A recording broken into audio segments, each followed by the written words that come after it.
Assalamualaikum warahmatullahi wabarakatuh. Perkenalkan, nama saya Aida Olivriani. Saya Cici Dwi Amana. Saya Muaiz Setiawan. Kami dari kelompok 11 ingin mempresentasikan analisis tren kunjungan wisatawan mancanegara ke Indonesia dalam pemanfaatan bisnis intelijen. Latar belakang.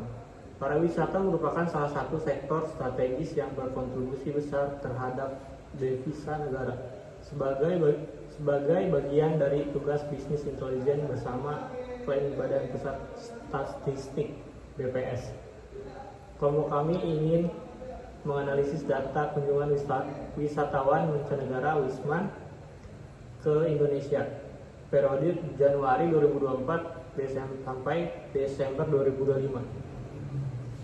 Analisis ini bertujuan untuk memahami tren kunjungan bulanan, mengidentifikasi pintu masuk dengan volume tertinggi, serta mengevaluasi perkembangan sektor pariwisata Indonesia sebagai dasar pengambilan keputusan berbasis data. Bisnis problem. Sulit memantau tren kunjungan WISMAN setiap bulan dan tahun. Data kunjungan masih perlu diolah agar bisa menjadi dasar pengambilan keputusan. Belum mudah mengetahui pintu masuk yang paling banyak digunakan. Dibutuhkan dashboard BI untuk menyajikan informasi secara cepat dan interaktif. Di sini ada visualisasi grafik tren bulanannya. Grafik menunjukkan bahwa jumlah kunjungan wisatawan mancanegara pada tahun 2025 cenderung lebih tinggi dibandingkan tahun 2024. Puncak kunjungan terjadi pada bulan Agustus 2025 dengan sekitar 1,5 juta wisatawan, sedangkan pada tahun 2024 puncaknya mencapai sekitar 1,3 juta wisatawan. Setelah itu, jumlah kunjungan menurun hingga November dan kembali meningkat pada bulan Desember.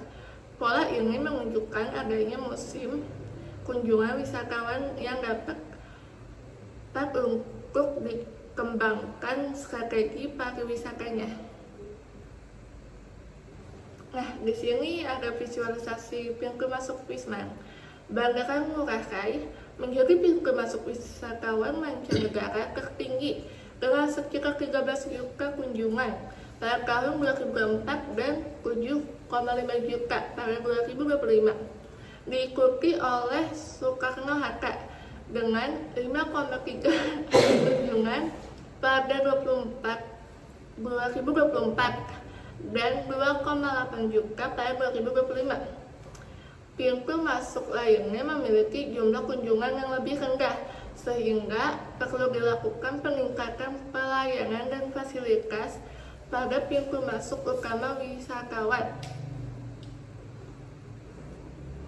Yang ketiga ada visualisasi jenis pintu masuk. Jalur udara menjadi jenis pintu masuk WISMAN terbanyak dengan 19,66 juta kunjungan pada 2024 dan meningkat menjadi 21,7 juta di 2025. Jalur laut berada di urutan kedua, sedangkan jalur darat memiliki jumlah kunjungan paling rendah. Hal ini menunjukkan bahwa transportasi udara masih menjadi pilihan utama wisatawan untuk berkunjung ke Indonesia.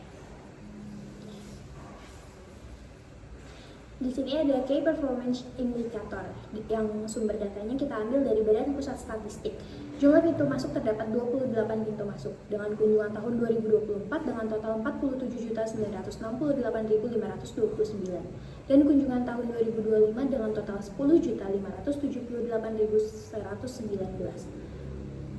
Dengan total kunjungan wisata mancanegara dari periode Januari 2024 sampai Desember 2025 sekitar 58,500 juta manusia. Kesimpulan yang dapat diambil dari visualisasi ini ialah jumlah kunjungan wisatawan mancanegara pada tahun 2025 cenderung lebih tinggi dibandingkan tahun 2024, yang menunjukkan adanya peningkatan aktivitas pariwisata di Indonesia. Bandara Ngurah Rai dan Soekarno-Hatta menjadi pintu masuk utama wisata mancanegara, sedangkan jalur udara merupakan jenis transportasi yang paling banyak digunakan. Informasi tersebut memberikan gambaran mengenai pola kunjungan wisatawan serta pintu masuk yang memiliki peran penting dalam mendukung sektor pariwisata. Melalui dashboard visualisasi tersebut, Data dapat dipantau secara lebih mudah dan interaktif sehingga membantu stakeholder dalam menganalisis tren kunjungan, mengevaluasinya, serta mendukung pengambilan keputusan yang lebih cepat, tepat, dan berbasis data untuk pengembangan pariwisata Indonesia di masa mendatang. Cukup sekian presentasi dari kelompok 11. Mohon maaf apabila ada kurang dan lebih dari perkataan kami. Wassalamualaikum warahmatullahi wabarakatuh.